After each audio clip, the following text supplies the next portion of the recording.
contents. Mungkin pertama introduction, yang kedua itu mungkin instalasi sedikit ya. Soalnya kalau kita mau ganti modul kan related ke instalasinya nanti. Terus commissioning integrasi.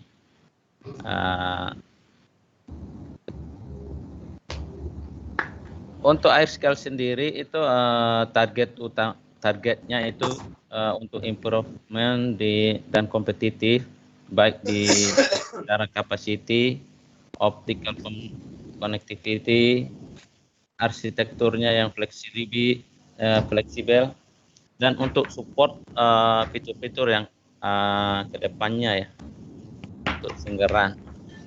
Dan AirScale ini meng-create high capacity development untuk kedepannya antara TDD dan FDD itu bisa dipakai dalam satu satu produk. Terus untuk softwarenya sendiri kedepannya itu jadi satu, yaitu Singgeran.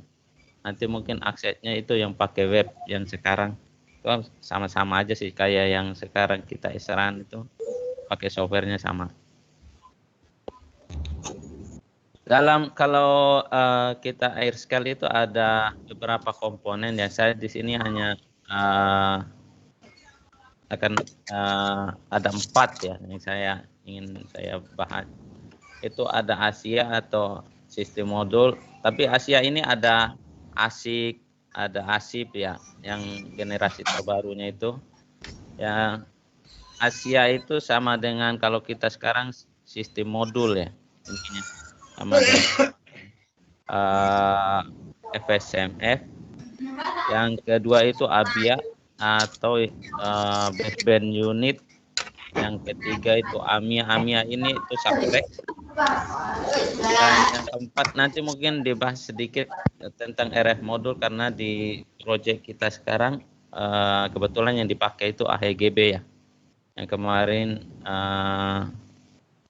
sering ada problem juga gitu. Cuman dari segi ini kita akan membahas speknya aja kalau dari saya gitu nanti. Asia ini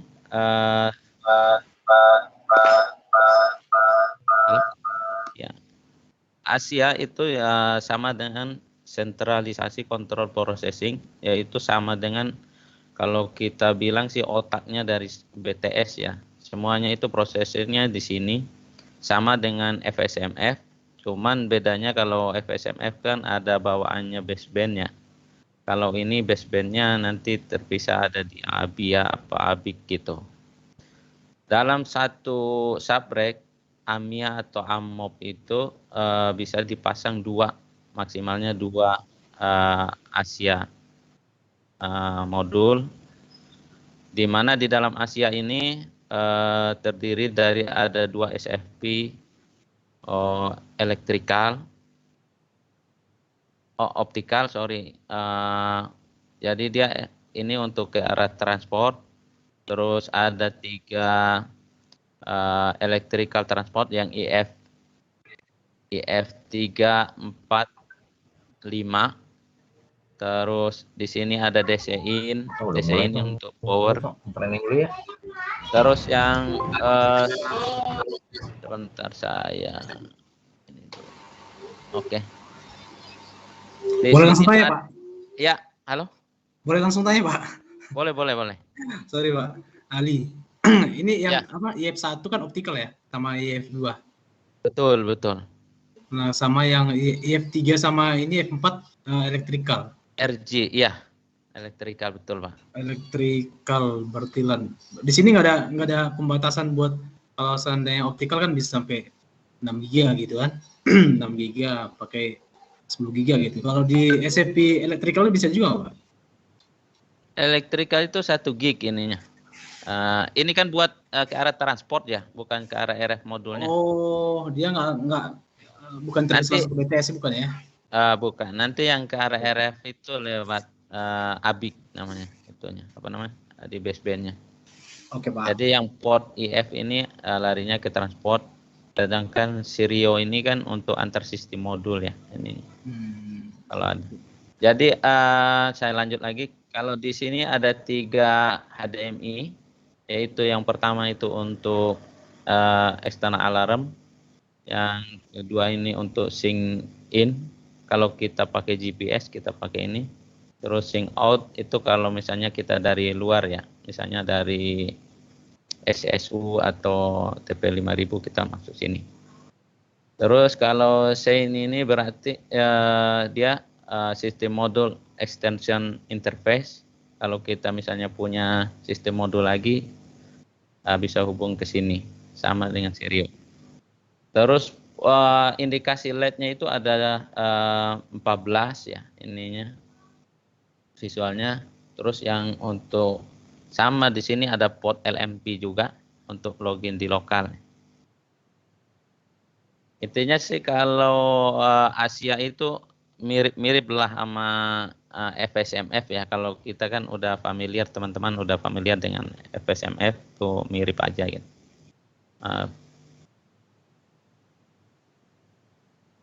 Oke, yang kedua itu ABI atau baseband unit. Tadi yang ditanyain Ali itu kan ini. Jadi dia yang tadi katanya support 6 gig atau 9 gig itu yang sini Bang. Jadi kalau baseband itu fungsinya ya untuk cell baseband processing, di mana kalau untuk ABI itu terdiri dari 6 port ya, yang ke arah ininya ada 6 port. Untuk RF modul connectivity, di mana portnya itu ada 6 OFSI atau mau CPRI. Kalau CPRI 9,8 gig, kalau OFSI 6 ya. Di mana 3 dari 6 CPRI ini ya RF1, RF2 itu bisa support IQ processing, compressing. IQ processing ini feature sih ininya gitu. Yang ketiga itu AMIA atau kalau kita yang sekarang sering itu AMOP ya. Itu kita subrek, di mana subrek ini terdiri dari kayak dua tempat gitu. Jadi untuk 2 rak ya. Jadi yang sebelahnya itu bisa untuk support, mana bisa support itu 6 baseband dan 2 Asia atau ASIC atau ini ya sistem modulnya. Jadi AMIA ini sebenarnya untuk subrek atau rumahnya si sistem modul atau baseband modul. Jadi kalau di dalamnya itu udah ada backplane-nya ya, maksudnya kita tinggal kayak model plug-in unit masukin, nanti dia kedetek gitu untuk ininya. Kalau dari dokumennya itu beratnya AMIA itu sekitar 5 kg. Di dalam AMIA itu sendiri kan jadi cooling fan segala macam itu ada di belakangnya itu itu satu dengan AMIA itu bisa dicopot, cuman di kontraknya kita kalau nggak salah saya nggak bisa ya, harus diganti satu subrek ya. Nggak bisa di satu-satu copotnya gitu, tapi secara teori dan prakteknya bisa ininya itu bisa diganti misalnya fan-nya rusak atau ininya rusak bisa gitu. Terus saya membahas sedikit tentang RF modul ya. Yang RF modul kebetulan yang kita pakai di project sekarang itu tuh AHGB. Di mana AHGB ini satu port itu DC in, terus ada grounding, 2 optical. Ini yang misalnya kalau kita ke arah tadi ABIA atau ini itu lewatnya optik ini. Terus red ini untuk remote electrical fitting, ada juga untuk external alarm. Sedangkan untuk port pipa antenanya itu ada 4 ya, ada 4 ininya. Dan Di AHGB ini juga dilengkapi ada fan-nya. Untuk port yang 4 ini, satu pipanya itu keluarannya itu 40 watt. Keluarnya itu 40 watt. Jadi untuk number TRX-nya itu 4TR, 4R gitu. Jadi ada TX, RX, TX, RX, TX, RX. Jadi MIMO ininya. Jadi support bisa support TX, RX per pipanya. Untuk band frekuensinya, kalau AHGB itu ada 2 ya. Dia bisa support di 2100 atau 1800. Tergantung misalnya kita makanya maunya misalnya kalau untuk WCDMA, FDD itu nanti kita pakainya band yang band 1 atau N1. Kalau untuk band 3 nanti ada untuk misalnya esarannya GSM, FDD LTE, GSM LTE gitu. Untuk frekuensinya sendiri itu di B1 atau N1 itu ada di 2100. Kalau B3 itu ada di 1800. Bandwidth-nya sendiri kalau di band B1 atau N1 itu 60 MHz. Sedangkan B3 itu ada di 75 MHz. Kalau untuk support bandwidth-nya LTE di B1 itu bisa 5, 10, 15, 10 MHz. Terus kalau di 5G itu N1 atau N3 itu bisa 5, 10, 15 MHz atau 20 MHz. Ini kalau yang AHGB secara garis besarnya ya, seperti itu speknya. Jadi dia support 4 kali 40 watt per pipanya, 4TR, 4R gitu. Jadi dia TX, RX per antenanya, antena 1, antena 2, antena 3 ataupun antena 4. Muslim nanya dong. Ya. Berarti per port ini bisa di mix nggak? Bisa, misalnya abang mau pakai satu aja Bang Arya nih, bisa. Satu VCDMA sama 2G, misalkan dia kan beda band kan soalnya kan. Beda band, iya. Di satu port itu bisa di mix berarti ya? Bisa harusnya, karena dia di sini udah speknya udah ada. Oke. Berarti output powernya dia 4 kali 40 ya berarti ya? 4 kali 40, iya. Jadi cuman kalau misalnya Om 2G-nya sama WCDMA kan Om nggak bisa jadi satu di satu pipa ya. Oh itu maksudku itu. Iya, Jadi iya. satu antena itu bisa nggak satu 3G atau ini? Nggak bisa. Misalnya kalau Om udah di sini, kalau B1 itu bisa WCDMA atau FDD LTE gitu kan. Tapi kalau misalnya Om misalnya pakai antena 2 lah, antena 1 udah dipakai WCDMA, Om nggak bisa pakai untuk GSM di sini. Om harus pakai di port yang berbeda gitu. Oke.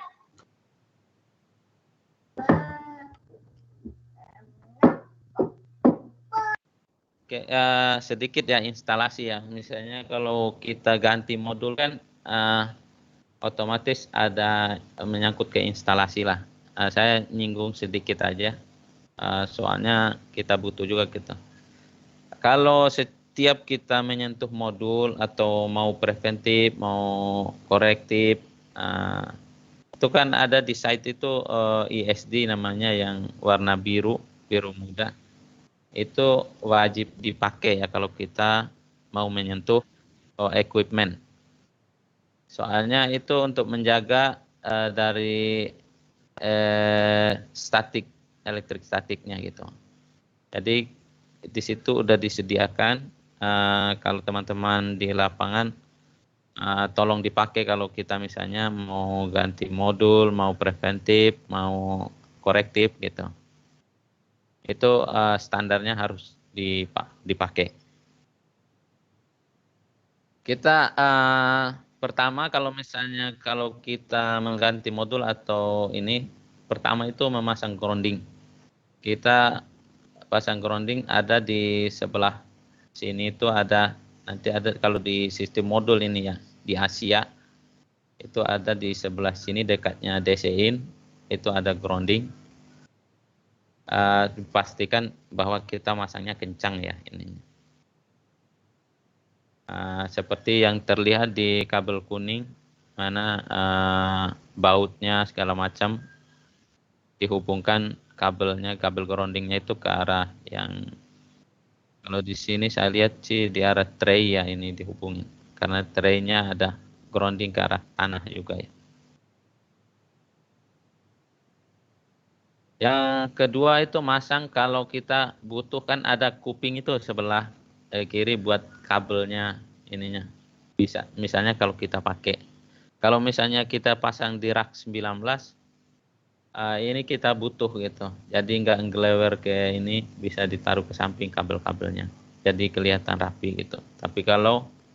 Tapi biasanya kalau ditaruh di ini, saya nggak tahu sekarang kalau taruh di outdoor kita yang sekarang itu kepasang nggak ininya, kabel holdernya ini kepake apa enggak. Cuman itu bisa dipakai if applicable ya, misalnya kita mau pakai gitu. Yang ketiga paling penting itu power ya. Kita kalau misalnya ganti modul kan otomatis cabut power segala macam. Di sini kalau kita diusahakan rapi ya kalau ujung-ujungnya ini. Jadi antara yang kabel hitam sama birunya itu. Terus pas pemasangannya di sebelah kirinya itu positif, yang warnanya hitam. Yang sebelah kanannya kita itu yang minus gitu.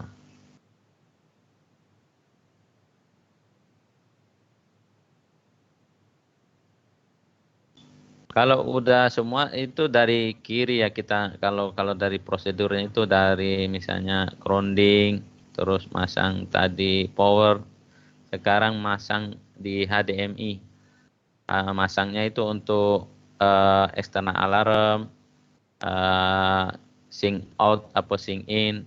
Nah, kita pasangnya di sini yang ada yang warna biru itu dipasang untuk kabel external alarm atau sync out atau sync in.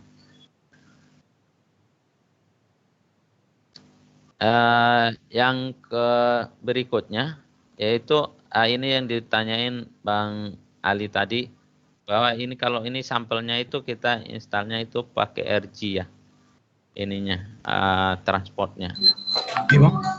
Iya. Ya ini ke arah transmisinya pakai yang IF juga.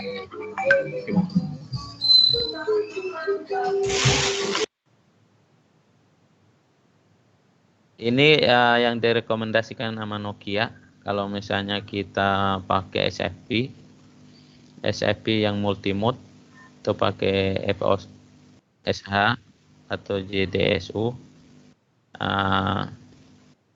Ini kalau di dokumennya, jadi ujung ke ujungnya sama ya, misalnya di BTS-nya ini, di RF-nya juga pakainya ini gitu, misalnya di baseband unitnya, jadi ujung ke ujungnya sama gitu, jadi dari end to end-nya sama. Ini contoh yang SFP multimode. Untuk yang single mode-nya ini NSN ada mungkin jaraknya agak jauh ya kalau yang ini bisa support 15 kilo. Ini contoh SFP yang kalau dari dokumennya direkomendasikan untuk yang dipakai. Untuk koneksinya mungkin saya yakinlah teman-teman di lapangan bahwa kalau memasang optik kan kita ngerasa sampai klik gitu masuknya. Dan kalau optik itu jangan terlalu bending kalau ininya bendingannya, takutnya dia putus atau patah gitu. Karena sangat riskan.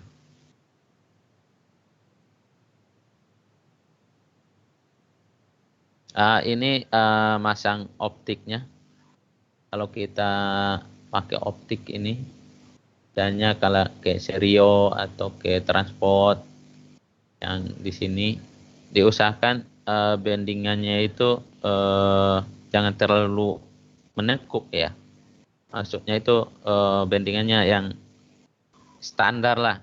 Jadi nggak berlipat-lipat gitu, nggak sampai bengkok gitu. Karena kalau itu rawan gitu, rawan putus. Dan kalau di sini dibilangnya jangan arahin ke mata lah, ini sangat berbahaya. Oke, lanjut ke berikutnya itu. Mau tanya Om? Iya, gimana Om? Bisa Om? Om? Ya boleh. Ini untuk masalah elektrikal yang tadi Om, SSB Om. SFP Itu ya. misalnya dari ujung RF ke Ya, dari RF sama misalnya kalau di yang lama kan bisa ke arah sistem modul atau ke EBBC ya Om ya. Ininya. Disarankan itu pakai SFP yang sama Om. Misalnya kepake di RF-nya di POS, nanti di sistem modul atau FBBC-nya pakai POS juga gitu. Yang misalnya jangan yang di RF modulnya pakai finisar, nanti di bawah pakainya POS gitu. Kalau rekomendasi dari Nokia-nya itu disuruhnya pakai sama ya ininya, tipenya, end to end-nya. Gitu Om, gimana? Makasih Om. Iya, gitu Om.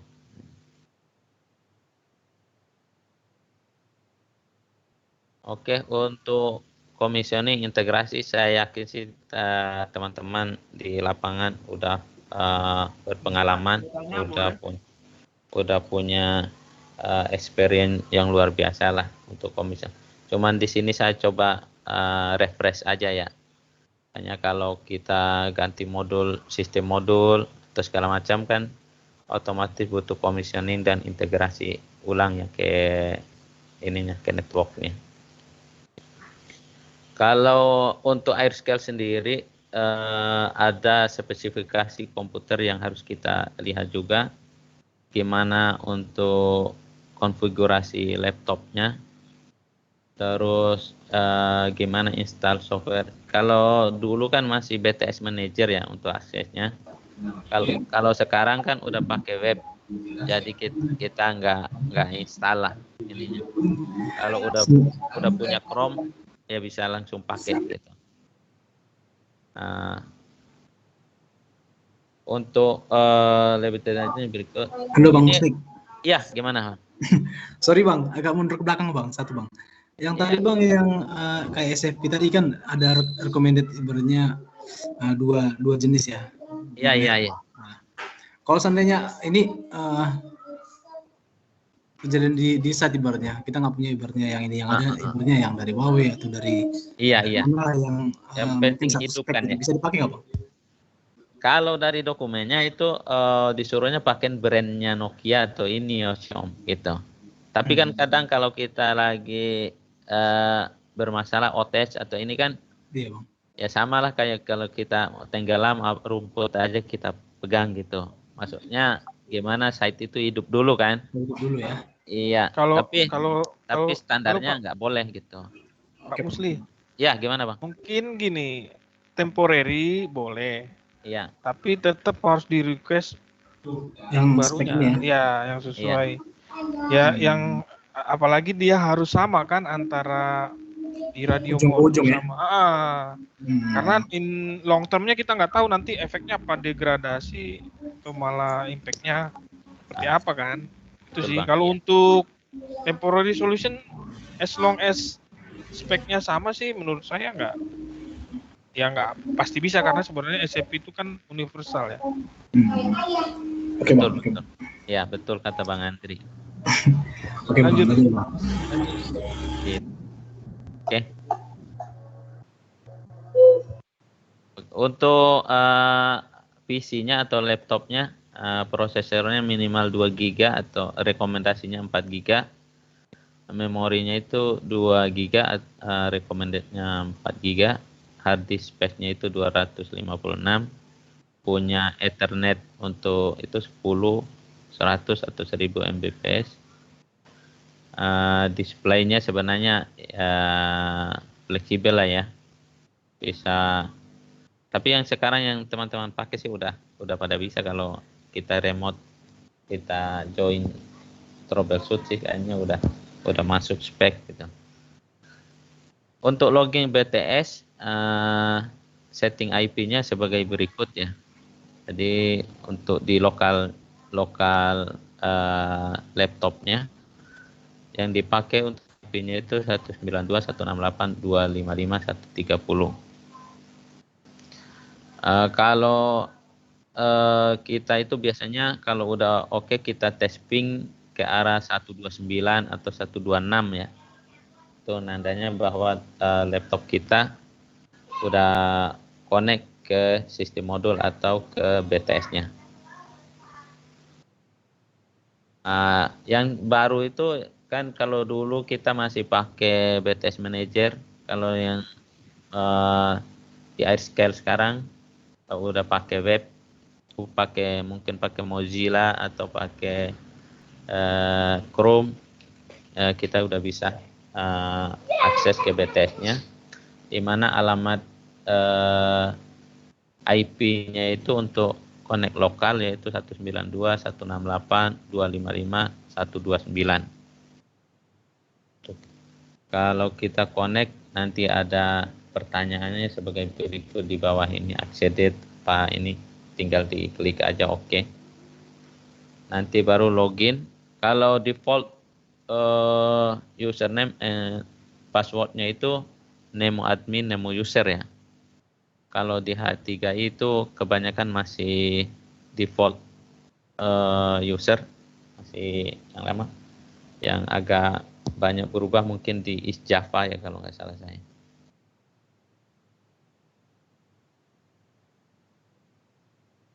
Untuk download software ke BTS, dipastikan dulu bahwa software yang ingin kita download ke BTS itu harus udah ada di laptopnya kita. Jadi nanti begitu kita mau load software, itu kita tinggal milih gitu adanya di drive mana yang kita simpan. Udah login ke BTS, nanti pergi ke software icon, software management, terus pilih software, update, nanti akan muncul di pilihannya sebagai berikut. Nanti kita tinggal masukin softwarenya ya di bawah ini, di sini browse, masukin target softwarenya apa, nanti baru diklik tombol start gitu. Kalau udah sukses, nanti di pojok itu biasanya ada tanda update sukses, itu software download sukses. Ada di pop up pojok kanan atas biasanya. Ini sih AirScale ataupun yang sekarang SRAN itu sama aja, mirip ya. Maksudnya cara upgrade software, cara load softwarenya sama gitu. Karena loginnya pun sama pakai web juga. Setelah dia udah download sukses, dia nanti akan aktivasi. Kalau pas yang kita download itu ada centang di sini, itu mau download saja atau mau sekalian aktivasi gitu. Nah, kalau kita centang aktivasi, begitu dia sukses download, akan langsung otomatis aktivasi. Ya, setelah aktivasi itu dia akan reset nanti. Misalnya kalau aktivasinya di accept, akan start reset BTS-nya. Kemudian kalau udah selesai, biasanya nanti untuk loginnya itu minta di reload ya, maksudnya biar refresh webdam-nya kita. Jadi nanti bisa login lagi, bisa seperti awal, bisa lihat selnya udah naik atau ini gitu, atau softwarenya itu udah update apa belum. Seperti ini kalau kita lihat yang aktif udah FL19 misalnya 6202 gitu. Yang pasif tadinya yang aktif yang bawah ini jadi pasif, tadinya aktif jadi pasif gitu. Jadi software yang baru kita masukin jadi aktif posisinya. Kemudian kalau untuk software sendiri kita udah masuk ke load SCF ya. Load SCF ini kalau misalnya kita rusak modul segala macam, kalau selama ini sih saya lihat udah berjalan baik ya. Teman-teman BO juga kalau misalnya teman-teman di lapangan udah mau ganti modul, nanti teman-teman BO di provide SCF-nya gitu. Kalau dilihat dari grupnya kita yang FSMF faulty itu udah berjalan baik gitu. Kalau misalnya ada ganti sistem modul, ganti ini, nanti teman-teman BO biasanya memprovide SCF-nya, SCF yang sebelumnya. Biasanya ada di store di Netak ya, makanya ada gitu, teman-teman BO bisa provide. Gimana kalau ngeload SCF itu masuk ke configuration wizard, nanti ada di yang saya lingkar merah ini untuk loadnya, terus masukin software SCF yang kita mau load ke BTS-nya, di klik OK. Kemudian kalau udah misalnya nggak ada yang error, terus ininya ini dia akan sampai ujung loading finish gitu.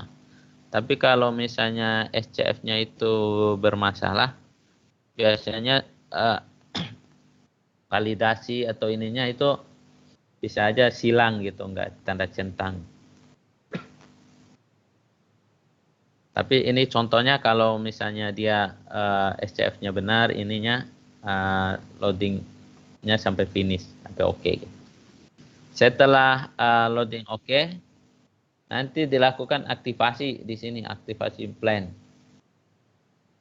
Setelah aktivasi plan, biasanya BTS-nya nanti akan reset ya, untuk mengaktifasi SCF yang baru kita load. Gitu. Tandanya kalau kita aktivasinya udah sukses, nanti ada keluar operation finish and success itu. Ini hanya pop aja, kalau misalnya udah oke, kita tekan close ya. Yang terakhirnya ini kalau misalnya udah load semua, kita bisa lihat ya view cell-nya, view site-nya. Apakah ini kalau dari gambar yang sebelah kanan ini dia masih loading, belum selesai resetnya. Kalau udah selesai seperti ini contohnya, bahwa statusnya udah on air, software versionnya udah muncul, ada di sini BTS ID, BTS name-nya udah oke gitu. Jadi proses commissioning-nya sampai integrasinya itu kalau kita udah sampai on air itu udah sukses ya. Mungkin itu yang dari saya untuk OAM atau pengenalan tentang AirScale. Mungkin kalau teman-teman ada pertanyaan, silakan. Pak Muslik, Iya. mau tanya, itu kalau untuk commissioningnya menggunakan RF tool masih berfungsi nggak untuk ini? Masih bisa, Bang. Masih bisa ya? Iya, masih. RF tool itu masih bisa. Jadi nanti softwarenya bisa loading pakai RFS tool atau pakai yang tadi Om, yang manual yang kita software update tadi.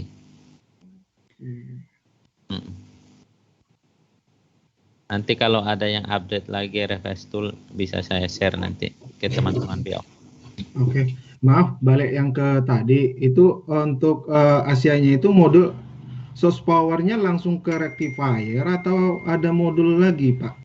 Kan kalau misalkan di FSMF itu ada FPFD ya. Nah, Kita ada PDU namanya. PDU di AMOP itu ada PDU. Misalnya kalau misalnya nggak ada itu baru kita langsung ke Asianya itu, Om. Tapi kalau di AMOP itu ada PDU ya sebelumnya. Sama PDU itu sama dengan FPFD fungsinya. Jadi dia untuk protect juga gitu. Ada kalau yang sekarang itu kalau di site itu kalau kita banyak ya pakainya itu AMOP kalau nggak salah saya ininya. Di dalamnya itu udah ada PDU-nya, Power Distribution Unit-nya. Iya. Oke, Pak. Makasih, Pak. Iya, sama-sama, Om. Oke, kalau udah nanti dilanjut Bang Andri.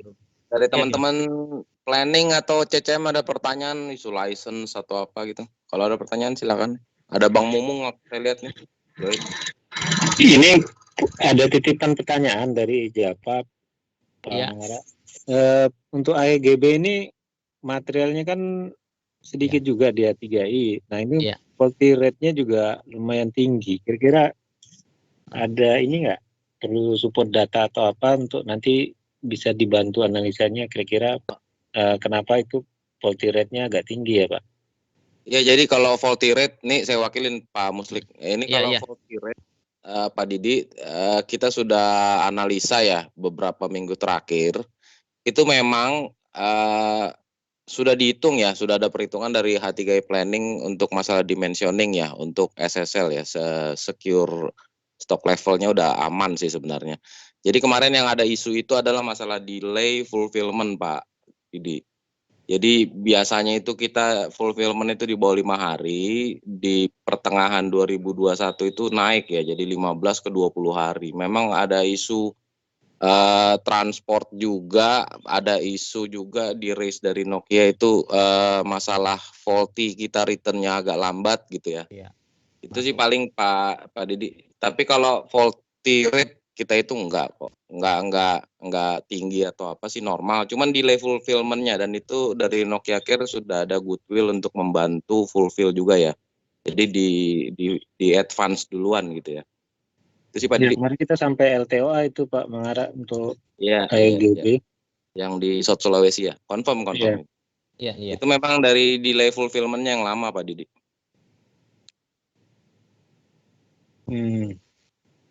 Semoga kedepannya udah ini Pak, misalnya kalau rusak udah ada spare-nya gitu.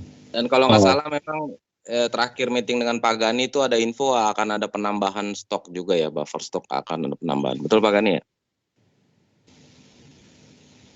Kalau nggak salah sih ada, iya Bang. Kalau VSA kemarin sih betul Bang. Ya betul. Nanti kita juga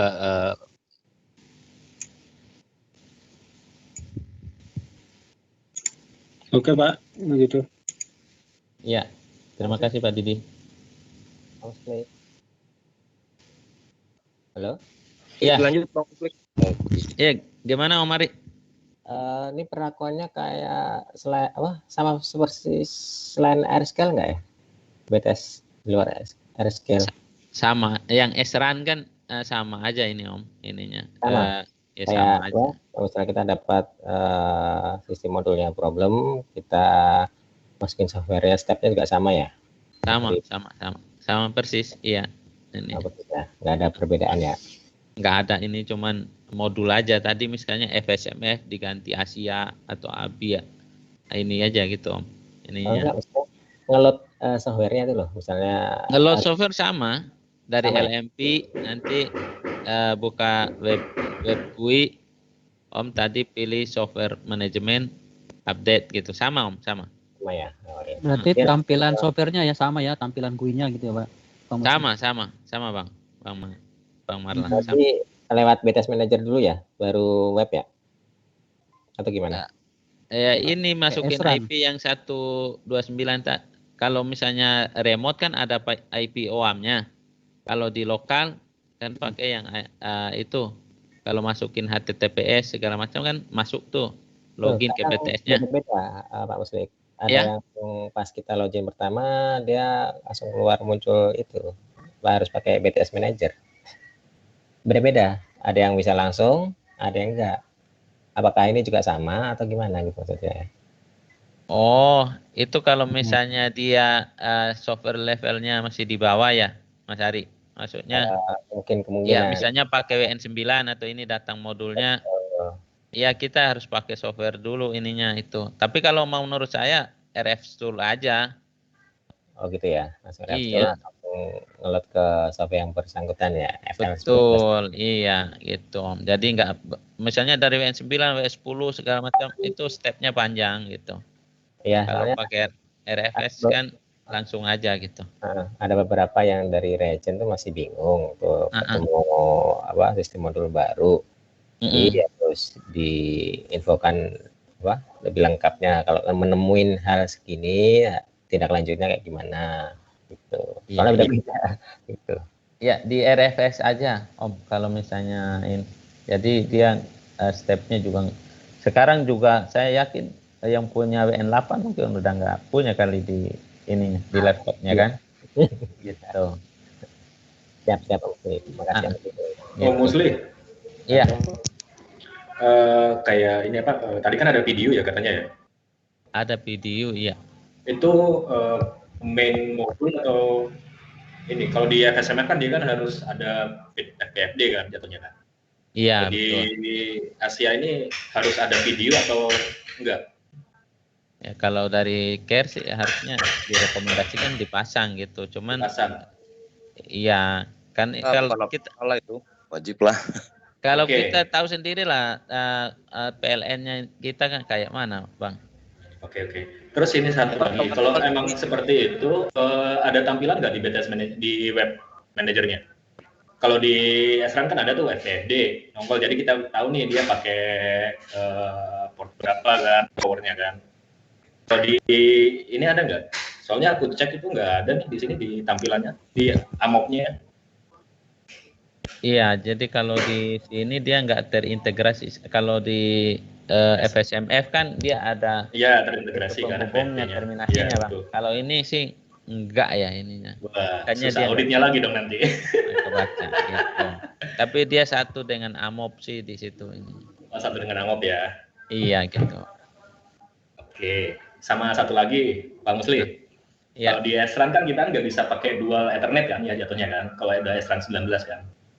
Harus satu optik, satu electrical kan.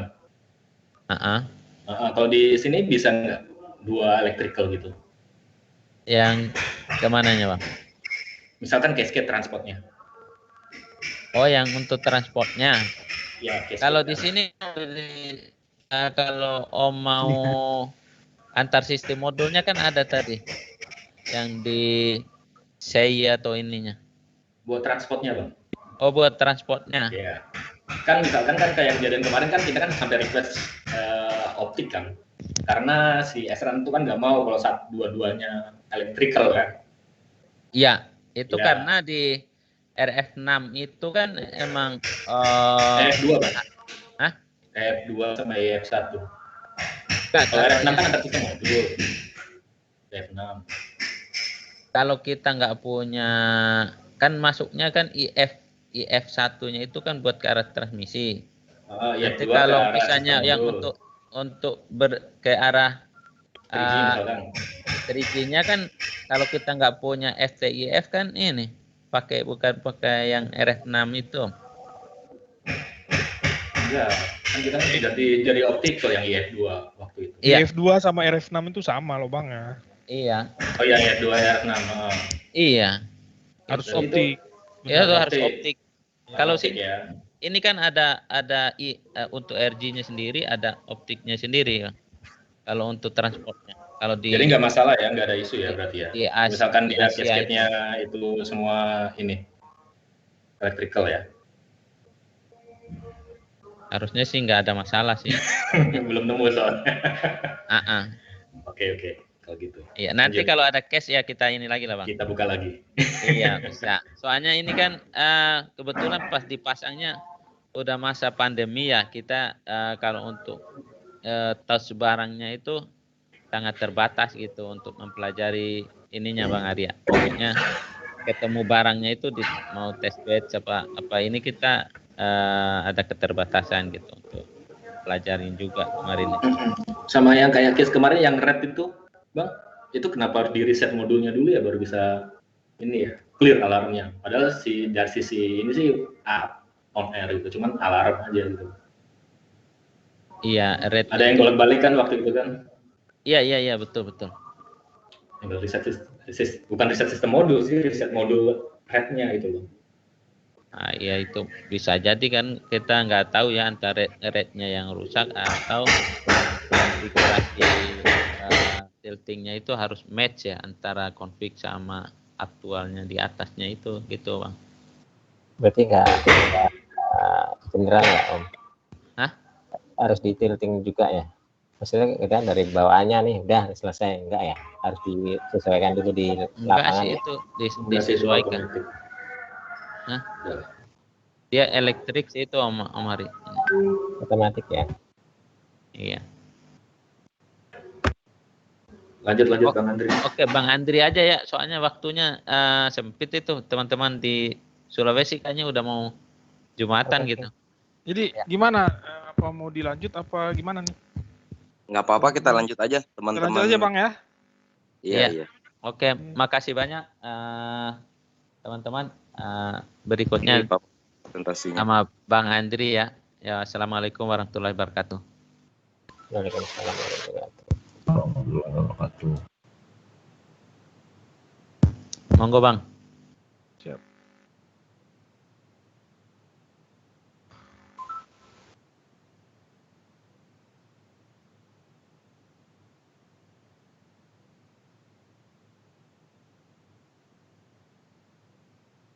Assalamualaikum warahmatullahi wabarakatuh. Perkenalkan, nama saya Andri Umala. Sudah terkenal Bang. Waalaikumsalam warahmatullahi wabarakatuh. Oke, terima kasih atas kehadiran teman-teman ya. Oke, kita di sini saya akan coba menyampaikan knowledge sharing session air scale untuk BTS Basic Troubleshooting ya.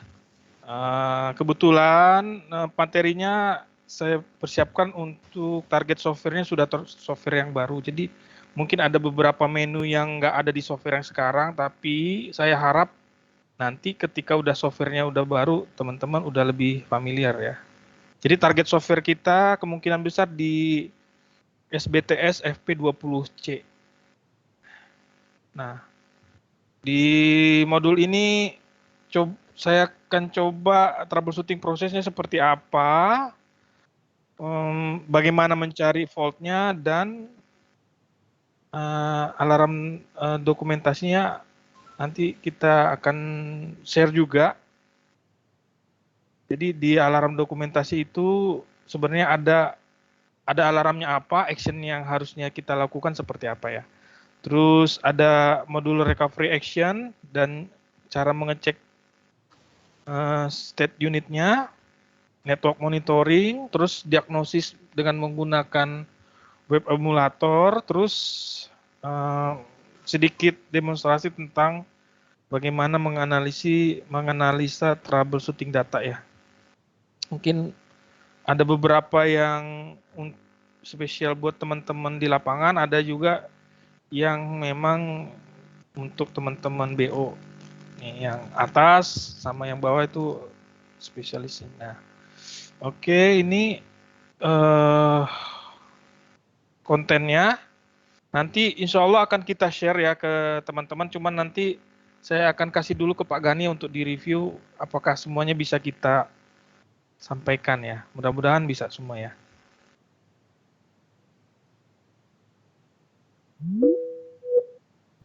Itu perlu dicatat ya, ketika ada masalah itu apa yang kapan masalahnya terjadi, terus masalahnya apa, terus kira-kira kalau memang efektif di KPI, KPI-nya kira-kira apa, terus apa pekerjaan yang dilakukan sebelum masalah itu terjadi, apakah ada software update atau ada configuration change atau ada NetB reset atau ada perubahan di transport atau di core-nya gitu. Jadi ini sebenarnya informasi yang penting. Nah, kadang-kadang kita miss di sini. Sebenarnya apa sih data apa sih yang harus kita provide itu untuk next troubleshooting-nya sebenarnya. Kecuali kalau cuman modul atau apa, oke lah. Tapi kalau problemnya berulang, itu sebenarnya kita harus tahu when, what, which, gitu. Oke, lanjut. Nah, seperti ini sebenarnya di BTS itu sudah kita perlu perhatikan juga apakah ada BTS yang lain yang mengalami hal yang sama. Terus kalaupun umpamanya mengalami hal yang sama, apakah dia bisa recover? Nah, recovernya diapain gitu kan? Seperti itu. Oke. Terus apa ya ini sama? Apakah dia di semua BTS? Apa ada hanya apakah semua BTS atau cuman beberapa klaster atau hanya di BTS itu sendiri?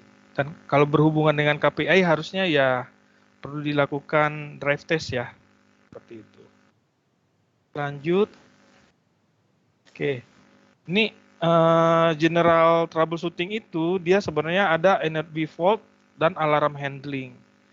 Jadi ada fungsi-fungsinya adalah ada monitoring, collecting data, terus kalau berhubungan dengan KPI dia di view statistiknya, terus untuk mendapatkan root cause ya. Oke, lanjut. Nah, yang penting sebenarnya untuk teman-teman di lapangan sama-sama teman-teman BO ini harus punya namanya referensi BTS alarm.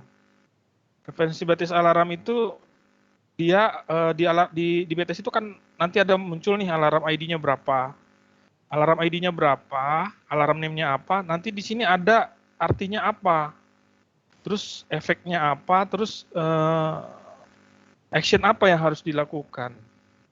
Itu nanti kita akan coba ya, kita akan share referensi BTS alarm untuk, saya akan kasih yang langsung 20C deh.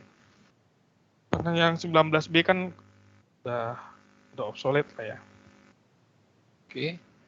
Nah, di alarm itu dia ada severity namanya, ada critical, major, minor, sama warning. Nah, critical itu kemungkinan harus dilakukan action di skala prioritas juga ya terhadap penanganan troubleshooting-nya. Jadi kalau critical dia harus langsung dilakukan karena dia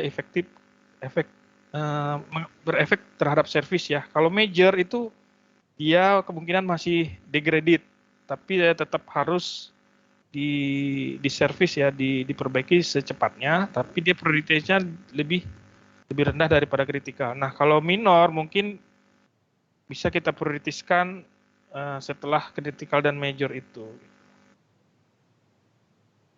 Nah, apa sih bedanya?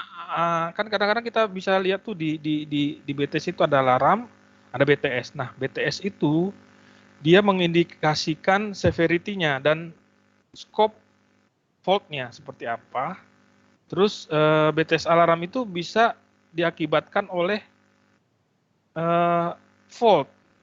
Nah, fault itu jadi ada BTS ada alarm, ada fault gitu. Jadi alarm itu bisa fault itu bisa menyebabkan alarm gitu. Jadi alarmnya sama bisa artinya gini. Alarmnya sama, fault-nya bisa beda gitu. Oke. Nah, di dalam web itu ada namanya BTS fault untuk mencari BTS fault ID description-nya. Oke, lanjut. Nah, ini tampilan yang sama ya antara di 19 sama 20 itu nggak jauh beda untuk tampilan alarm ya. Dia ada alarm ID, alarm name, fault ID, dan fault name. Seperti itu. Nah, sebenarnya di sebelah kanan ini sebenarnya bisa kita lihat detailsnya hardware mana yang affected, terus service mana yang affected gitu. Untuk seperti ini. Nah, terus di dalam WebEM itu juga ada side view ya. Side view itu tampilannya seperti ini, jadi bisa kita lihat hardware-nya secara general. Nah, ada juga namanya ada juga namanya detail side view. Detail side view itu dia lebih detail sampai bisa melihat koneksi antar modul dan selnya ya. Nah, untuk troubleshooting kita bisa block unblock modul. Block unblock makanya di sini kebetulan contohnya radio modulnya ini ya. Nah, dia bisa kita block unblock kalau di situ ada masalah gitu ya. Dia akan ngereset unitnya. Kalau radio modul di reset, dia akan reset satu radio modul. Terus ABIA juga bisa kita reset, namanya baseband modul. Jadi tapi hanya ngereset sel yang dihandle oleh baseband tersebut. Jadi kalau kita pokoknya sel yang connect ke ABIA itu hanya LTE, berarti yang ke-reset hanya LTE saja gitu ya. Kalau reset site itu semua satu BTS akan reset gitu. Itu bedanya reset site, reset unit sama reset modul ya.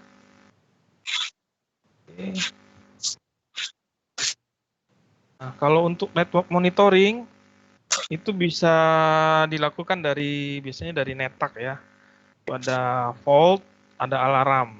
Nah, terus kalau untuk teman-teman di lapangan bisa kita memakai elemen manager ya. Sumpamanya teman-teman BO nggak bisa remote gitu, bisa on-site.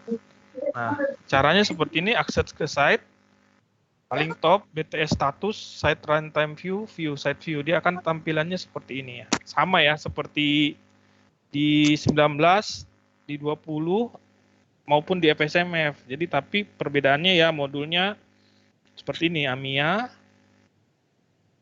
kabinetnya ada ABIA, ASIP gitu kan. Nah, bedanya hanya di modulnya saja. Terus radio modulnya tentu saja radio modulnya juga udah pakai yang model baru ya. Terus kalau di 20C karena dia udah nggak pakai BTS Met, dia tampilannya akan seperti itu. Dia bukan BTS Met lagi tulisannya, tapi NMS karena dia connect langsung dengan NetApp. Nah, terus dia tetap kelihatan nih connect ke MME-nya kalau cuma ada satu, kalau ada beberapa MME, kalau dia connect ke beberapa MME ya. Nah seperti saya singgung tadi, ada juga namanya detail side view. Nah, detail side view itu kita bisa lihat hardware-nya, terus konfigurasi selnya, juga physical and logical links-nya. Jadi kita bisa lihat, nah kalau kita klik nih, kita bisa lihat nih sebenarnya dia koneksinya di mana. Terus sesuai nggak dengan physical yang ada di aktualnya ya, di lapangannya. Nah, ini bisa kita export as image, artinya IM2 ya. Terus ini bisa kita filter, terus ini bisa kita sort juga. Terus yang bagian sini unit statusnya. Unit statusnya bisa dilihat ya. Terus di sini ada channel relation. Nah, channel relation itu bisa, nah ini dia. Garis-garis yang menghubungkan antara modul dengan sel ya, terus dengan sistem modul. Nah sama di sini. Terus, nah nanti kalau di AirScale dia bisa show physical unit nih, bisa dilihat show physical unitnya seperti apa. Ya ada tampilan seperti ini ya. Jadi ada nggak unit yang missing gitu kan? Nah, kalau missing itu harus dicek nih apakah memang dia nggak connect atau memang rusak ya atau mati gitu. Oke. Sama ini channel relation. Mungkin pernah teman-teman udah sering lihat, tapi sebenarnya gunanya apa mungkin ya kadang masih belum paham. Tapi pada dasarnya dia menunjukkan sel ini sebenarnya dia memakai hardware ini, terus dia memakai connect harus kemana gitu secara logikalnya gitu. Itu harus sama antara di aktual dengan di side view-nya gitu kan. Oke, untuk alarm sendiri, nah ini dia sebenarnya alarm itu bisa dilihat nih kapan munculnya, alarm ID-nya apa. Nah ini juga bisa di-sort berdasarkan radio akses teknologinya atau berdasarkan ini bisa di-sort asal ada tanda panahnya gini bisa kita sort ya. Kita sort berdasarkan waktu atau berdasarkan teknologinya gitu. Oke, ini side view atau detail side view bisa. Alarm manajemen, aktif alarm atau alarm history ya. Oke. Nah ini perlu juga diketahui ya nanti teman-teman review lagi. Sebenarnya LED itu bukan sekedar apa ya aksesoris, tapi dia ada sebenarnya dia LED itu adalah indikator. Jadi kita harus tahu nih si modul ini LED-nya di mana aja, terus melambangkan modul mana gitu kan. Nah di sini ada jelas ya gambarnya, nanti tolong direview lagi FBBA, FBBC. Nah dia ada statusnya seperti apa, indikatornya apa gitu kan. FSCH kebetulan kita nggak pakai, tapi di sini ada ininya. Nah, ini Asia nih. Asia nih ya, gambarnya seperti ini. Ada LED indicator location-nya ya di sini ya. Untuk S1 di sini, Sirio di sini, Sirio 2 di sini. Jadi jangan sampai kebalik. Yang masalah sebenarnya Sirio 1 apa Sirio 2 gitu. Nah, ini harus kita paham nih. LED-nya yang mana sih sebenarnya? Gitu kan. Posisi, nah untuk LMP LED-nya di sini memang agak kecil ya kalau aktualnya ya, cuman kalau kita sudah biasa harusnya kita bisa lihat nih LED-nya yang sebelah mana gitu. Untuk fan di sini, terus untuk status Asianya sendiri di sini ya, jadi nggak kebalik ya. Oke, untuk ACB sama. Oke, untuk ABIA, nah ABIA sendiri ada di sini nih statusnya. Status ABIA-nya sendiri, LED-nya di sini. Untuk RF1, RF2 masing-masing ada LED-nya ya. Terus ABIA juga ada. Intinya kita harus tahu nih sebenarnya LED-nya ada di mana gitu kan. Nah, ini yang perlu kita ingat ya atau kita pahamin. Nah, untuk masing-masing LED itu dia ada artinya nih. Kalau red artinya apa? Untuk EIF2 artinya kalau red itu no connection, kalau green oke, kalau yellow not in use. Dan fan gitu kan ada seperti ini ya. Nah, kalau sistem modul yang dia warnanya agak banyak nih, variasinya ada red blinking, yellow. Jadi sebelum kita connect pakai apa namanya? Pakai komputer, sebenarnya bisa kita bisa pre-analisis sebenarnya masalahnya kira-kira di mana gitu kan, dari LED-nya sendiri sebenarnya kita bisa analisa gitu. Oh dia red blinking berarti ada minor alarm gitu kan. Atau kalau merah berarti lagi reset self test, atau kalau lebih kecil dari 5 detik gitu kan, atau ada major alarm atau critical alarm. Nah di Sirio sendiri juga ada nih indikasinya merah apa, tolong teman-teman di review lagi ya. BBC, BCH, BA, Asia. Nah, LED indication di Asia ya mirip sama, tapi nah ini dia ada stable yellow itu apa, hardware block or hardware detect commissioning atau unconfigure. Oke, nanti ini modulnya akan kita bagikan, jadi tolong diperhatikan lagi sebenarnya LED ini artinya apa. ABIA, ABC, oke. Nah, kalau performance monitoring, ini untuk teman-teman BO ya, untuk teman-teman BO atau teman-teman CCM. Nanti di Netak itu kan ada nih KPI ID berapa, nanti akan kita share juga nih. KPI ID berapa, KPI abbreviation-nya apa, dia description-nya apa, terus dia berhubungan dengan feature apa gitu. Jadi kalau ada KPI sekian yang degraded, nah kita bisa periksa sebenarnya masalahnya kira-kira apa gitu, setup failure kah atau error kah gitu, dia kan bisa kita cek. Nah, misal seperti ini nih, ada error setup failure radio. Nah, itu counternya adalah M8006C2. Nah, dia kenapa dia update gitu kan?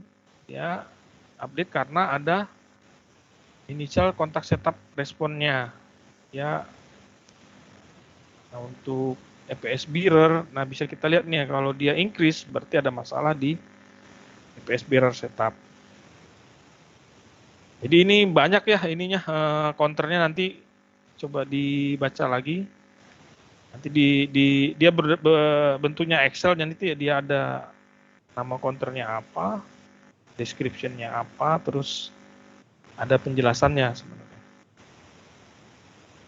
Oke, nah ini sebenarnya pokoknya ada kita signaling flow-nya kan di initial context setup respon. Nah, di mana sih sebenarnya dia si counter itu update? Nah, itu yang harus kita bisa pahamin ya nanti di nah ini harus basic ya, harus tahu nih si signaling flow-nya seperti apa gitu. Jadi baru kita bisa paham counter mana yang update gitu. Oke, nah terus untuk performance monitoring, kalau boleh saya tanya ya teman-teman, pas ATP ini dicek nggak ya? Halo? Dicek. Oh ya, bisa feedback. Dicek Pak. Oh dicek ya, ya ini. Jadi kalau dicek, otomatis kan setelah acceptance berarti kondisi antena itu sudah sesuai dengan spek yang diinginkan atau distandarisasi oleh customer kita kan. Jadi di dalam BTS Manager itu atau WebM itu udah menyediakan PSWR secara dia bisa mengukur lah PSWR-nya seperti apa. Nah, ini harus kalau ada masalah kira-kira masalahnya di antena atau antena lain, nah ini harus kita cek dia angkanya sesuai dengan standarnya H3I atau udah lewat gitu kan. Ini bisa kita plot. Oh, ini kira-kira dalam 24 jam dia ada perubahan atau apa gitu kan. Ya. Untuk KPI-nya sendiri, nah ini, nah mungkin di teman-teman selama ini ngelihat di BTS ini ada ini ya, cuman tapi nggak tahu artinya apa. Nah nanti kita share ininya. Misalnya si LTE 5118 itu buat apa sih? Terus deskripsi. Ada tadi yang PSPR Bang Andri.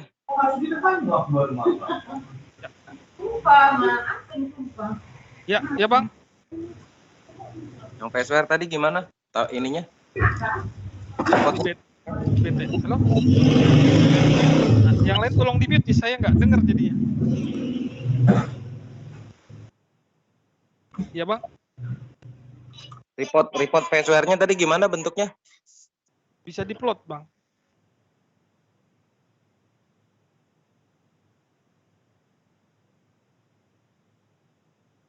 Oke, saya lanjut dulu ya. Halo? Halo? Oke, lanjut Bang. Ya.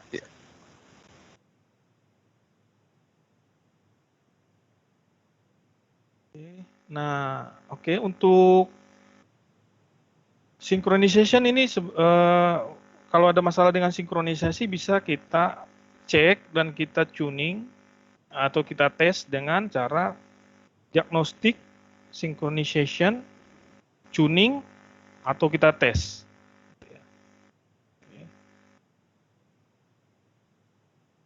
Nah, kalau di customer H3i kebetulan kita pakai top ya.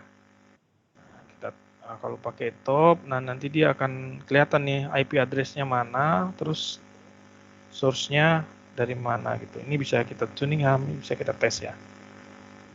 Terus historinya akan kelihatan nih. Average clock-nya berapa gitu kan. Difference-nya juga berapa. Nah, ini difference-nya yang harusnya kita jaga sekecil mungkin ya. Ya, untuk IP connectivity test sepertinya udah biasa ya teman-teman, kalau umpamanya ada alarm transport. Nah, itu bisa kita connectivity test itu biasanya pada dasarnya adalah testing ya, testing ke primary OAM, MME, NTP server, TOPA, gateway-nya gitu kan. Oke, lanjut. Nah, ini RF diagnostic test. Ini kalau RF diagnostic test udah biasa dipakai atau gimana ya, teman-teman ya? Dipakai atau enggak? Kalau ada masalah dengan RF? Dipakai, Pak, untuk cek RTWP. Siap. Nah, kalau memang dipakai, nah ini saya refresh aja. Kalau di BTS kita itu bisa RF diagnostic testnya selama dia masih terhubung gitu kan, masih bisa terdetek, kita masih bisa tes dia. Karena tesnya kan melalui sistem modul ya. Nah, dia caranya adalah diagnostik, terus RF diagnostic test. Nanti akan kelihatan nih RF power error-nya, threshold-nya berapa, RTWP-nya berapa, terus TX antena SPM-nya berapa gitu kan. Nah, ini penting kalau untuk bisa menyatakan si RF modulnya ini rusak apa enggak, sebaiknya RF diagnostic test dulu. Tapi kalau dia emang sudah nggak bisa, sudah nggak connect ya sudah nggak bisa ya. Nah, nanti hasilnya bisa di save ya, save per cell atau save untuk semua hasilnya bisa di save. K1, PSOR-nya berapa, RTWP-nya berapa itu bisa di save dalam bentuk Excel ya. Lanjut, nah EAC dipakai juga ya di HTI ya, sama. Kita bisa tes diagnostik, EAC functionality test, ada fault dan control. Ini untuk eksternal alarm biasanya. Oke, terus untuk IP capturing itu untuk biasanya sih troubleshooting lanjutan ya. Jadi biasanya teman-teman BO atau teman-teman kalaupun kondisinya nggak bisa di remote, teman-teman FLM bisa ambil namanya TCP DAM ya, atau di WebM itu namanya IP traffic capturing. Jadi fungsinya untuk capture sebenarnya apa sih yang terjadi antara BTS dengan lawannya ya, misalnya NetAC atau MME atau PGW, SGW gitu kan, bisa di capture.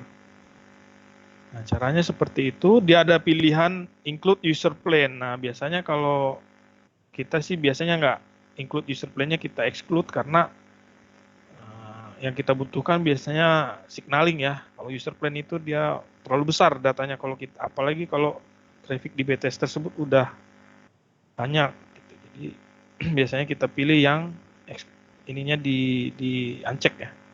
Terus outputnya bisa berupa file atau bisa streaming. Nah, kalau streaming itu biasanya kita streaming ke laptop yang punya program Wireshark ya. Caranya di start, terus nanti setelah beberapa lama bisa kita stop, terus nanti di generate dan di download filenya. Nanti filenya ini yang kita kirim ke technical support atau biar bisa dianalisa atau bisa dibaca dengan TCP DAM atau Wireshark. SFP monitoring juga ini penting. untuk mengetahui status si SFP-nya, apakah dia rusak atau masih kepanasan gitu kan. Nah, ini seharusnya pada saat akseptan ini juga dicek ya. Pada saat akseptan itu SFP monitoring ini harusnya dicek dia lolos nggak gitu kan. Nah, dia tampilannya seperti ini. Voltage-nya, biasnya, powernya berapa, RX-nya berapa gitu kan. Nah, yang penting sih sebenarnya RX-nya ini harus masuk ya di dalam range-nya. Ini antena line monitoring nih. Standar temperaturnya berapa, Pak? Halo, Pak. Nanti saya cek lagi ya standar temperaturnya berapa ya. Biasanya sih yang penting itu optical powernya ya, RX-nya ya. Temperaturnya ini kan suhu mesin ya. Nanti saya coba cek lagi sebenarnya dia range-nya berapa. Oke, Pak. Oke, kita lanjut dulu ya. Terus untuk antena line monitoring ini di waktu ATP dicek juga ya? Halo? Dicek, Pak, dicek. Oke, dicek. Nah, untuk antena line monitoring ini kita bisa lihat nih nilai VSWR-nya, nilai RTWP-nya untuk LTE dan CDMA. Dan kalau di 2G dia bilangnya sih RSSI ya, RSSI-nya berapa gitu. Ini nilainya harus masuk dengan standar yang distandarisasi oleh customer. Nah, ini bisa diekspor berupa CSV file. Oke. Terus ada di web itu ada fungsi namanya RF monitoring. Nah, RF monitoring ini pakai juga nggak di ATP? Dia fungsinya memonitor spektrum untuk mendeteksi frekuensi interference dan disturbance di radio RF part. Nah, dia namanya RF monitoring. Oke, nah fungsinya di RF monitoring itu ada 3 fungsi ya, PIM, distance to PIM, sama RF scan. Nah, PIM itu sendiri, nah dia untuk passive intermodulation distortion itu adalah tes untuk memverifikasi jika apakah PIM-nya impact terhadap uplink di tiap-tiap antena ya. Nah, untuk melakukan tes ini kita harus tentukan antena mana yang mau dites. Terus nah ini harus kita masukkan nih lokal cell-nya yang mana, frekuensi berapa, bandwidth-nya berapa, RFCN-nya berapa, terus power-nya berapa. Terus setelah itu bisa diekspor dalam G-file. Nah, oke. Oke, sedangkan untuk distance to PIM itu adalah untuk menentukan kira-kira di mana sih passive intermodulation itu terjadi. Terus di antena lain. Cuman kan kalau H3i antara radio sama antena itu cuman feedernya cuman berapa ya? 5 meter ya? Karena dia di atas ya. Nah, tapi bisa kita lakukan kira-kira masalahnya di mana, velocity factor atau kabel length-nya nanti bisa dicek nih. Terus akan kelihatan lokal cell-nya berapa, power-nya berapa, tinggal kita start ya. Nah, terus ada RF scan juga. Ada menu untuk RF scan. Itu bisa ngedetek kayak radio scanning ya. Di antena A atau di antena 1, terus lokal sel mana itu dia kira-kira ada frekuensi interference nggak dari yang lain gitu. Tapi jarang terjadi ya karena sekarang di Indonesia kan udah teratur ya bahwa masing-masing operator tuh udah pakai frekuensi masing-masing. Tapi bisa dites nih kira-kira kalau di situ diindikasikan ada interference tinggi, bisa kita cek nih kira-kira di antena mana atau sel mana yang ada frekuensi interference. Terus ada diagnostic tools, terminal. Nah, ini bisa kita klik, nanti bisa kita ketik komen-komen ini ya. Komen-komen ini kira-kira radio modulnya apa, sistem modulnya apa, alarmnya apa, nih bisa. Terus bisa di output to file, bisa di save. Oke. Terus ada lagi fungsi untuk, ini biasanya sih untuk 3G dan LTE. Jadi si BTS ini bisa kita reset ke test dedicated state. Nah, cuman dia otomatis nggak bisa handle traffic ya. Nah, kalau kita reset ke test dedicated state, dia hanya dia seperti closed loop ya, closed loop. Jadi dia akan tes antar modul kira-kira ada masalah atau enggak gitu. Nah, kalau kita rubah dari working ke test dedicated, dia akan reset. Jadi nanti kalau dia dalam kondisi test dedicated, dia akan ada muncul icon TDS ya. Cuman ini memang jarang dilakukan karena efektif ke traffic gitu. Cuman kalau memang kita bingung nih kira-kira masalahnya di mana, ini boleh dilakukan. Nah, terus ada juga TWAM ya. TWAM itu adalah two-way active measurement protocol. Jadi dia sebenarnya seperti ngirim atau ping ya, ngeping paket dalam interval waktu, beberapa waktu terus-terusan dalam mungkin sehari gitu kan, nanti akan bisa diukur kira-kira ada loss nggak di interface itu. Gitu. Nah, dia si TWAM ini juga bisa kita pakai untuk kira-kira DSCP mana atau QoS mana yang efek, apakah yang kena yang BE-nya atau yang malah kelas yang paling tinggi, karena di TWAM ini bisa kita tentukan DSCP berapa yang mau kita tes. Terus ada namanya PMTU Discovery. Nah, PMTU itu untuk menentukan maksimum transmission unit yang bisa dilewatkan oleh si BTS tersebut ya. Ini cara mengkolek dan menganalisa troubleshooting. Oke, pertama troubleshooting proses seperti yang kita lakukan tadi.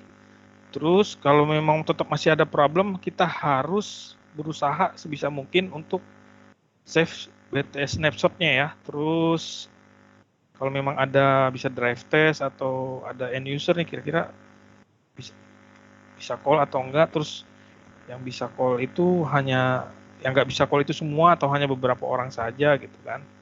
Terus ada core network indikatornya apa, terus kira-kira lokasinya yang kena itu semua lokasi atau hanya beberapa lokasi aja gitu. Oke, BTS snapshot udah biasa ya cara mengkoleknya, yang ada gambar snapshot atau SN gitu ya. Nah, di BTS snapshot itu isinya adalah aktif alarm dan alarm history, terus software apa yang terinstall, terus konfigurasinya, terus ada internal log seperti MAC TTI trace, itu dalam jumlah yang terbatas itu ada, terus ada PM counter juga. Di dalam snapshot itu sudah ada PM counter as long as BTS-nya belum di reset ya. Dan dia bisa nge-save 24 jam. Jadi caranya adalah biasa ya, start WFM, diagnostik, terus snapshot, terus bisa all logs or most important logs. Nah, kalau all logs itu dia semua file, sedangkan most important itu hanya beberapa file saja yang memang biasanya diperlukan untuk analisis technical log. Itu bisa di local or remote ya. Bisa disimpan di drive atau di server. Nah, biasanya kita simpan di lokal karena kita nggak mau simpan di server ya. Tapi sebenarnya bisa disimpan di server juga. Kalau memang ada server yang kita sediakan untuk nge-save snapshot. Atau kalau kita lagi snapshot terus tiba-tiba kita mau meninggalkan site, ya tetap bisa kita cancel sebenarnya. Oke, lanjut. Nah, ini seperti ini. Snapshot udah biasa ya. Terus tracing di LTE nih, kalau ada kira-kira nggak bisa test call atau apa, itu sebenarnya bisa di tracing. Caranya adalah, nah kebetulan sebenarnya di H3 itu udah ada megaplexer ya. Sudah ada megaplexer, harusnya bisa kita trace. Nah, kira-kira ada masalah nggak di S1-nya, ada masalah di handover, atau ada masalah di ERAP gitu kan.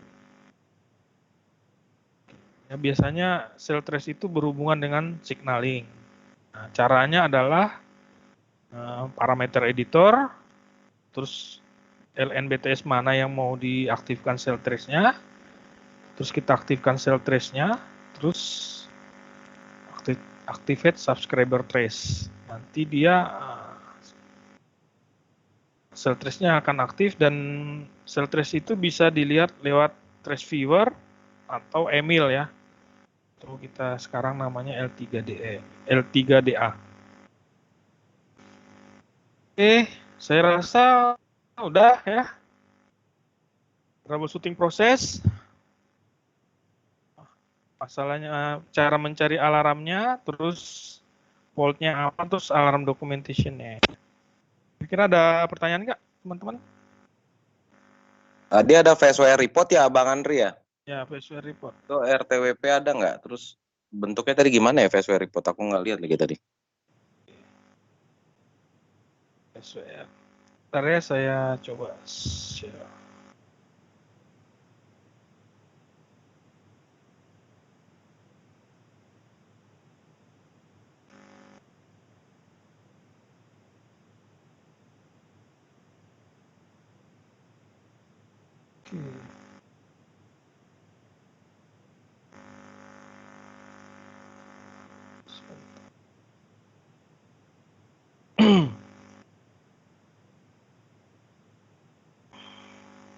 Bentar ya.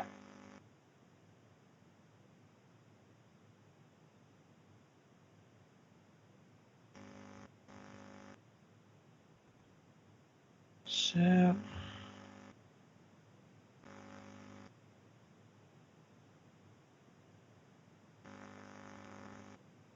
Kelihatan nggak, Bang? Kecil banget sih. Nih, kayak gini.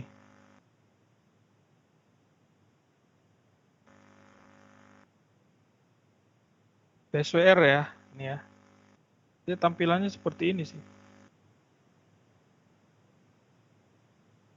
Itu optical power.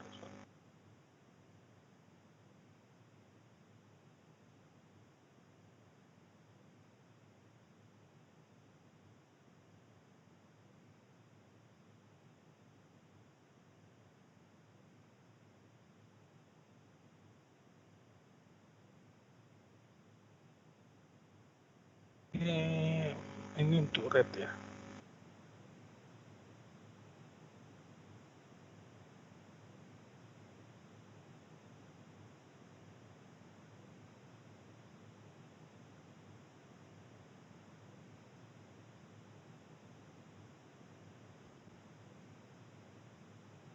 SWM.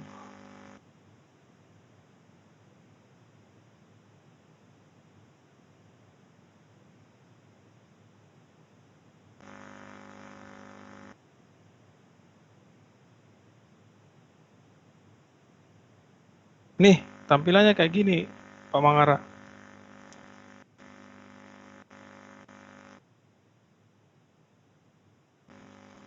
Halo? Iya, iya, betul.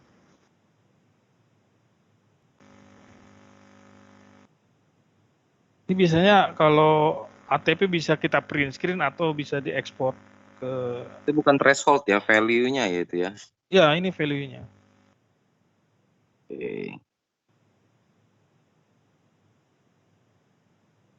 VSWR ya, RTWP atau RTWP gap gitu nggak ada ya? TWP...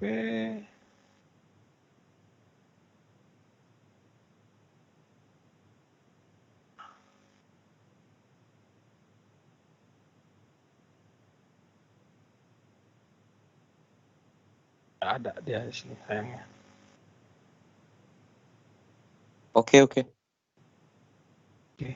Nah, kalau PIM test ada kan contohnya ya. Kalau di H3 gimana, maksimal berapa?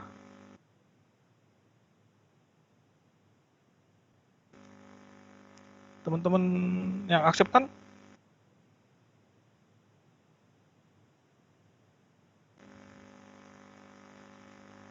Fajar, Parikesit. Ko Andri. PIM test contohnya kayak gini ya. PIM test itu untuk menghindari masalah di jumper biasanya. Kalau saya nggak tahu di H3i berapa, tapi biasanya harusnya angkanya itu lebih kecil daripada 2. Gitu. Di sini nanti kan jelas nih PIM test powernya berapa, terus yang dites frekuensi berapa. Nah, hasilnya itu ini dia harusnya lebih kecil daripada 2 dB ya. Nah, ketika akseptan ini kan harusnya dicek. Jadi untuk menghindari kira-kira ada masalah nggak di antena atau di jumpernya. Itu sih Pak Mangara untuk PIM test. Nah, untuk optical sama sih bisa dicek ya di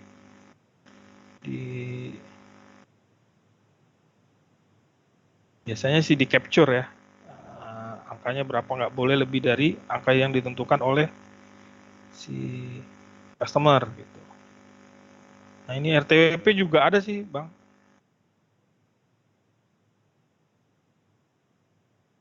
Di menu yang sama itu ada RTWP. Di antena line monitoring itu ada RTWP dia. Jadi ketika akseptan harusnya ini dilampirkan ya hasil dari RTWP dari WebM itu ada dia antena 1 RTWP-nya berapa untuk LTE dan WCDMA, terus RSSI untuk GSM. Terus dia nggak ada alarm ya, harus kita pastikan nggak ada alarm yang berhubungan dengan SFP gitu. Itu untuk red, PSWR, RF power sudah sesuai dengan yang di setting ya, harus dipastikan RF powernya itu harus sama dengan di SCF-nya dengan yang diplankan gitu.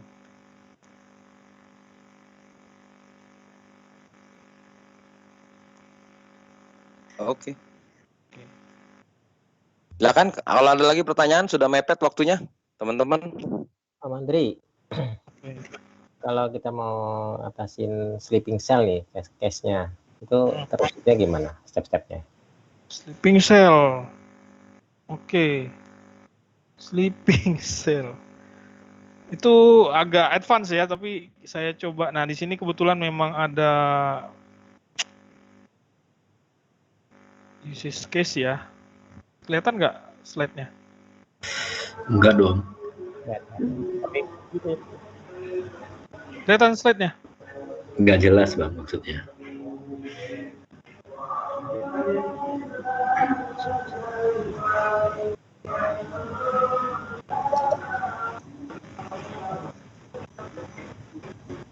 Mungkin di slideshow aja Pak.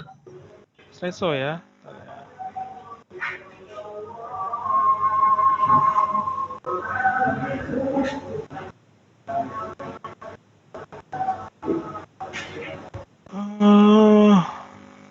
Sleeping cell 20 halaman nih di sleeping cell.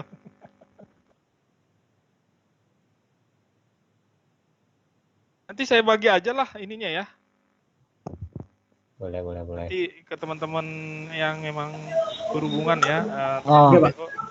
Saya boleh Bang dibagi Bang, yang dari Pak Muslim juga nanti di share. Nanti saya ke Pak Gani dulu, tapi coba saya review aja ya. Nah, sleeping cell itu memang masalah paling susah nih. Nah, recovery prosedurnya apa sih? Block unblock, shutdown, reset sistem modul, reset site gitu kan. Kalau Abia Itu kan di share aja Pak. di reset ya? Halo? Bisa Yang di-mute ya? Abia di reset ya? Ya, recovery prosedurnya ya sama sih sama yang lain gitu kan. Nah, dicek nih KPI mana sih, sel mana yang sleeping kan gitu. Nanti dia yang penting itu dia ada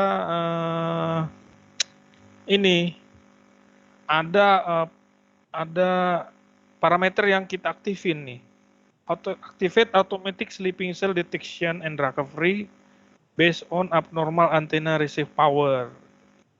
Nah, jadi si Nokia itu udah nyediain nih salah satu parameter kalau memang kita deteksi di situ ada sleeping cell, nah sebaiknya ini parameter ini di true gitu, Pak Ari.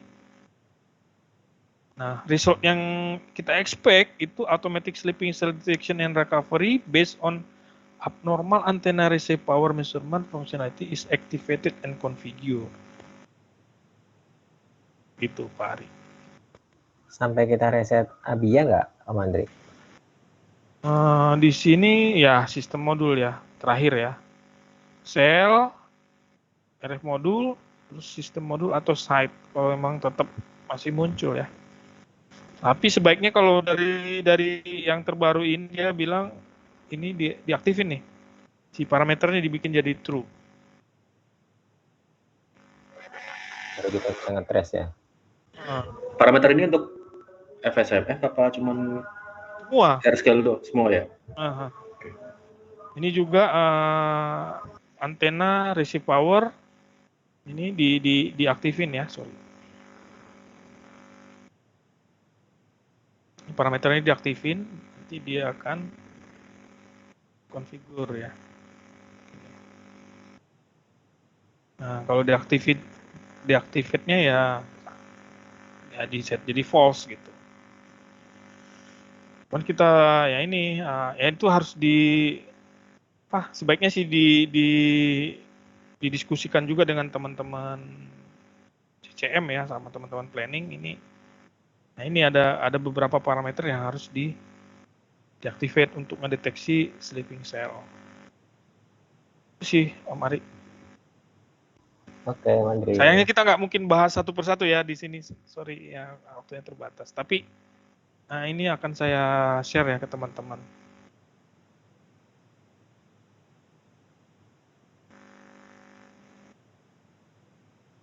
Ada beberapa use case lah yang bisa kita pakai kalau ada masalah. Tapi ini sebenarnya bukan basic troubleshooting, jadi ini udah lebih ke advance troubleshooting ya, Pak Ari. Siap, Om Andri. Kebetulan topik kita kan hari ini basic aja. Itu sih dari saya. Kalau kira-kira teman-teman mau ada pertanyaan atau gimana Pak Gani? Waktunya udah mau, teman-teman ada sebagian yang cukup dulu ya. Ya. Rasanya cukup untuk basicnya, advance-nya ditunggu aja lah. Siap. Cuman gini ya, maksud saya kita akan share, tapi tolong jangan disimpan atau di-share melalui internet ya, Google Drive atau apa gitu. Kalau bisa private lewat email atau jangan di-share lewat file sharing gitu ya. Nanti ke saya aja dulu dari gitu Pak Mangara. Karena beberapa saat yang lalu ini ada kita share file, terus filenya ternyata bisa di search di Google gitu kan. Nah, ini bisa jadi ke kita gitu kan. Padahal bukan saya umpamanya yang nge-share, tapi karena ada nama saya di situ kan saya ditanya gitu. Itu aja sih titipannya nih, atau kalau memang mau di-share silahkan melalui email lah yang private kayak gitu kan. Ya, nanti lewat internal Huawei aja. Boleh lewat internal Huawei ya. Yang penting jangan lewat inilah file sharing. Bahaya. Siap. Makasih Bang Mangara. Teman-teman. Kalau gitu mungkin bisa kita close aja ya karena menghemat waktu. Teman-teman juga udah mau sholat Jumat. Terima kasih banyak semua untuk atensinya, teman-teman BO, teman-teman region, Pak Mangara. Ya mudah-mudahan bisa bermanfaat juga sharing session ini. Nah nanti misalkan ada available waktu di lain hari, kita coba arrange lagi lah untuk ajang diskusi ini. Ya mungkin bisa saya close ya. Terima kasih semua. Oke, terima kasih Pak. Assalamualaikum. Ini recordingnya juga ya, di-share ya. Ya, Pak Mangara. Ya.